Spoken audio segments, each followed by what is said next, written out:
So today is May 4th. This is my, let me see, Gala apple. Just wanted to show you the flower isn't the best right now because it started to come down. Oh, there is a visitor. Hold on, wait. See how productive the bee is. Mr. B, I guess. Yeah. Okay. So Mr. B, look how helpful he is. Get distracted here. This is why we will not be as good hand pollinating this whole tree. It's impossible. We are not as productive as an insect. They are born for one purpose and they are excellent at it.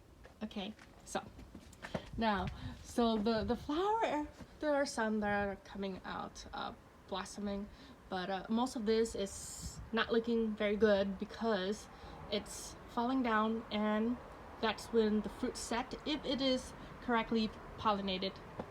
I don't have a lot of room, so my Fuji is right over here, so the bee does not have to work too hard to fly around to help me cross-pollinate in that sense. Just want to give you a quick glance of my apple tree during this season. Apples are a lot of work.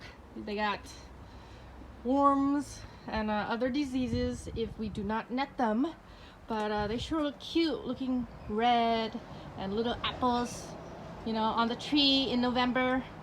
But you gotta net the whole thing, and other things as well.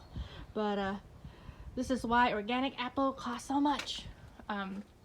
Well, it's not too bad compared to other organic foods, but now the price of organic has its costs, because going organic means harder work to get the nice looking apples for us, so it costs more in that sense. Well, I hope you enjoy this short video since I have barely any time, but just wanted to show you a wonderful spring it is on my apple tree.